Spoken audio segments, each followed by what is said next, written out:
I'm going to present the final project of using SCP analysis for the company IKEA our group has chosen to study for our economics final project. We'll look at the market structure it functions in, how it conducts business, it responds to the structure, and how this conduct drives both financial performance and broader impacts like consumer welfare and sustainability. This analysis helps us understand how economic theory applies to real strategic decisions in a modern dynamic retail environment. IKEA, found in Sweden in 1943, is a global furniture retailer known for its affordable, stylish, flat-pack products and self-service warehouse model.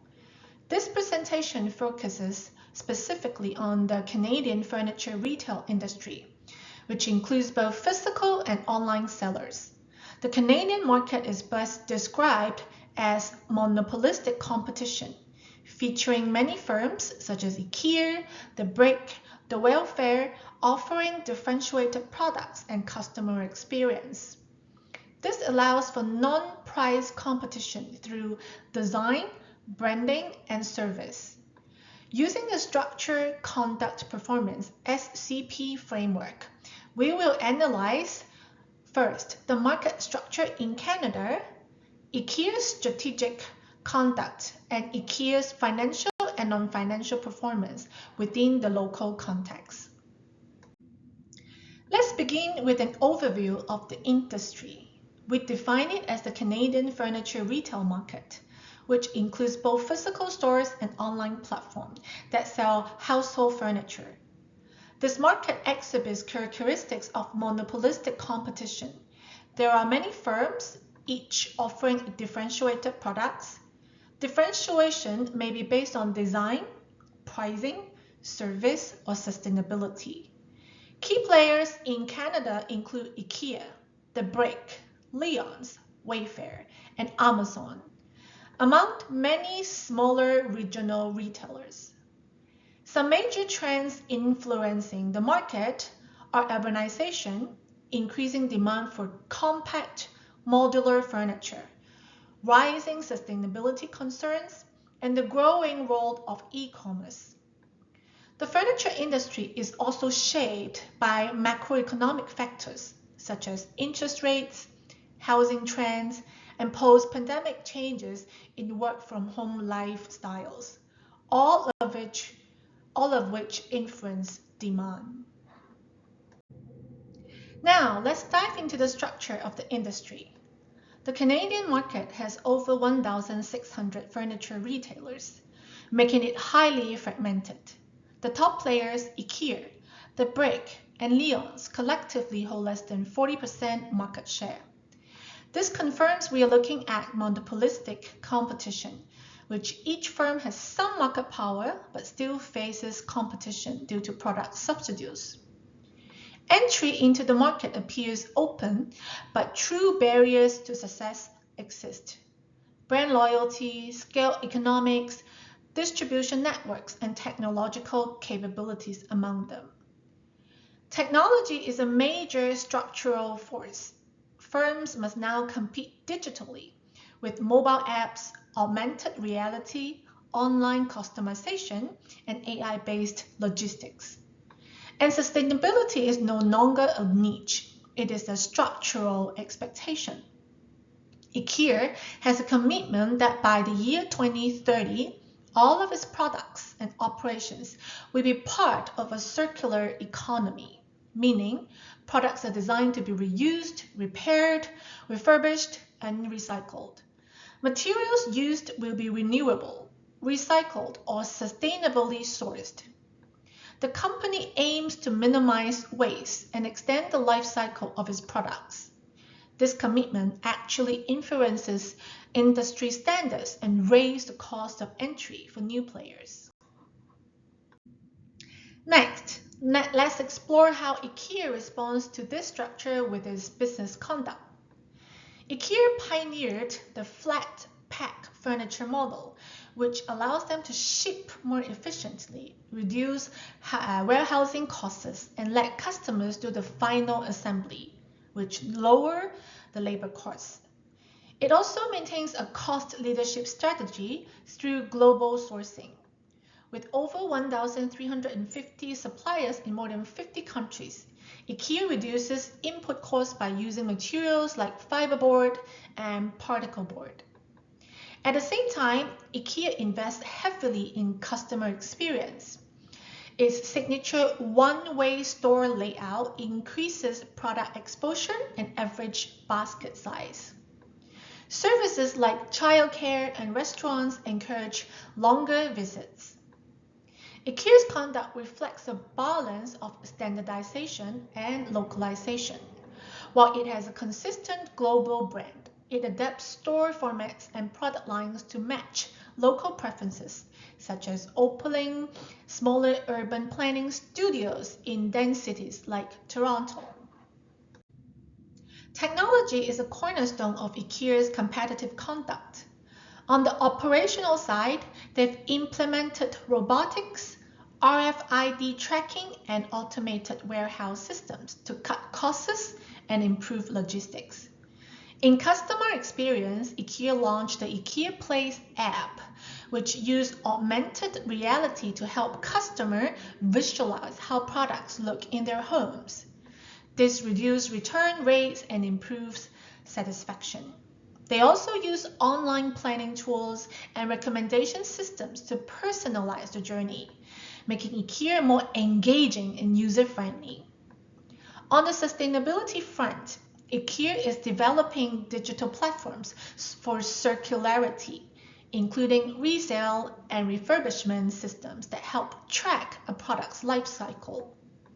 This allows how technology isn't just about efficiency. It's about aligning operations with modern values like personalization and environmental responsibility.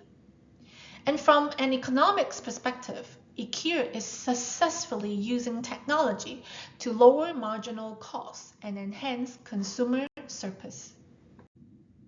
Entry into the Canadian furniture market is limited by several barriers, including high setup costs, economics of scale, complex logistics, and strong brand loyalty enjoyed by the existing players like IKEA.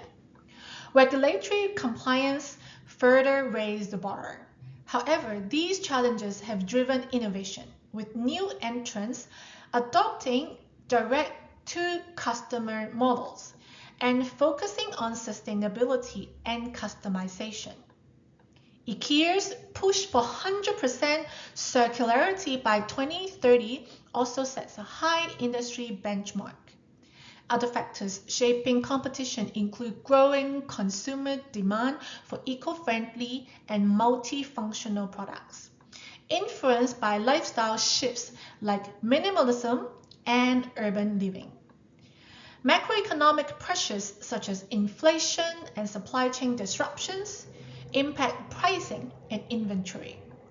In response, IKEA has invested over Canadian dollar 80 million to cut prices, strengthening its affordability positioning. Urbanization and demographic changes are also prompting retailers to offer more compact, modular furniture and open new store formats tailored to smaller living space. Now, let's look at the performance, starting with financial matrix. In financial year 2024, IKEA reported global sales of €45.1 billion, a 5.3% drop from the previous year. But this was a strategic decision.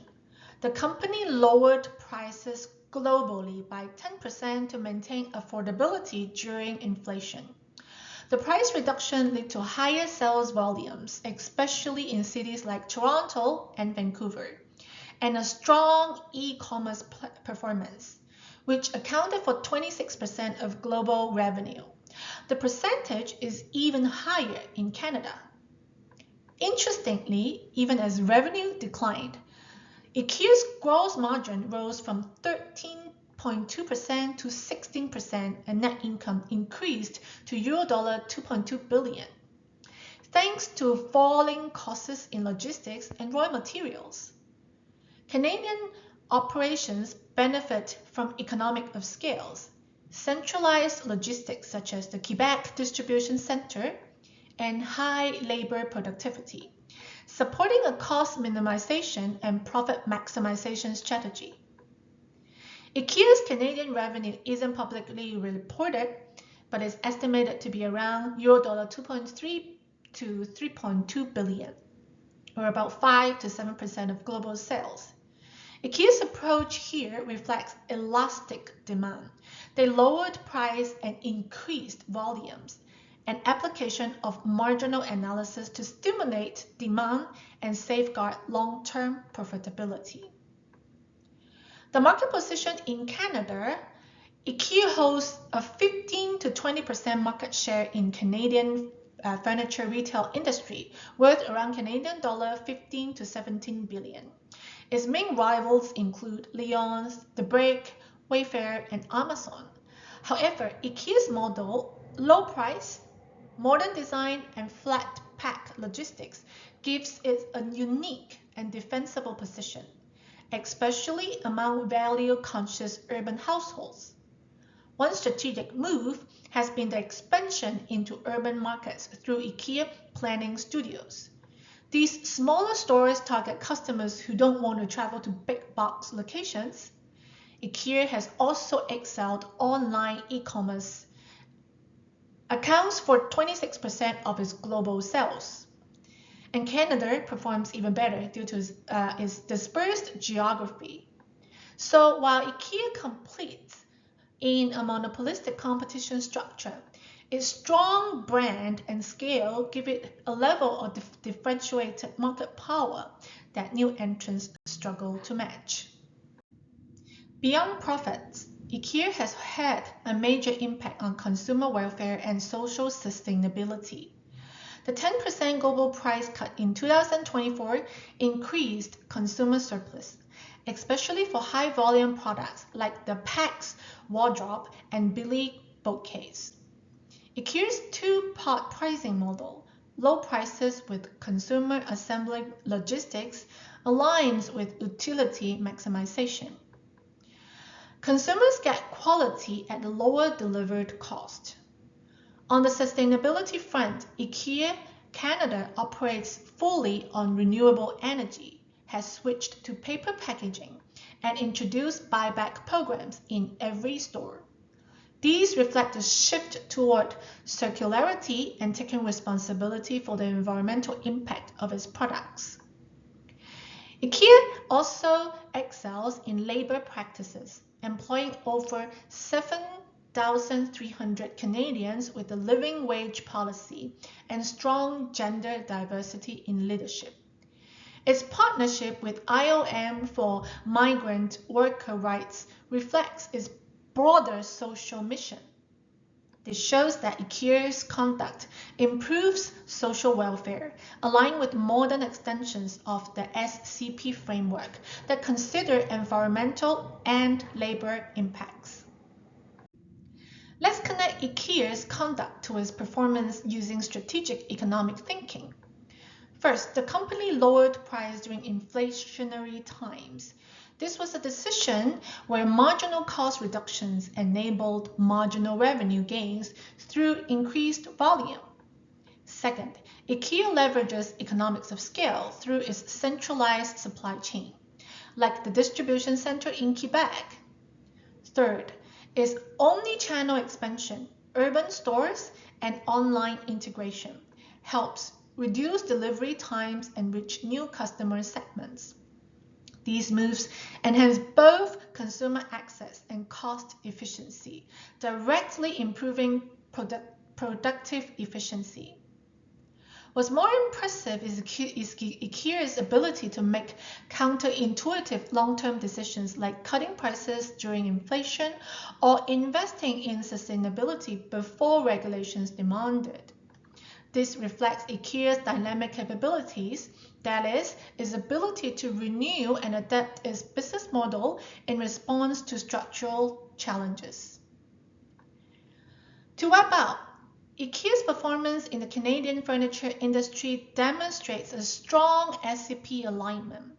The market structure is competitive, but IKEA's strategic conduct, focusing on cost leadership, innovation, and sustainability, has positioned it for long-term success. IKEA adapts to external pressures like inflation, urbanization, and changing consumer values through actions like price cuts, technology investment, and circular initiatives. Its performance, both financial and non-financial, reflects this intelligent adaptation. The SCP framework helps us see how structure shapes the conduct, which in turn determines performance.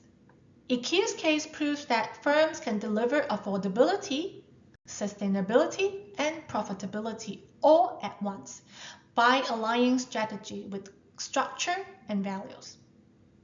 Thank you very much for your time. I hope you like our analysis.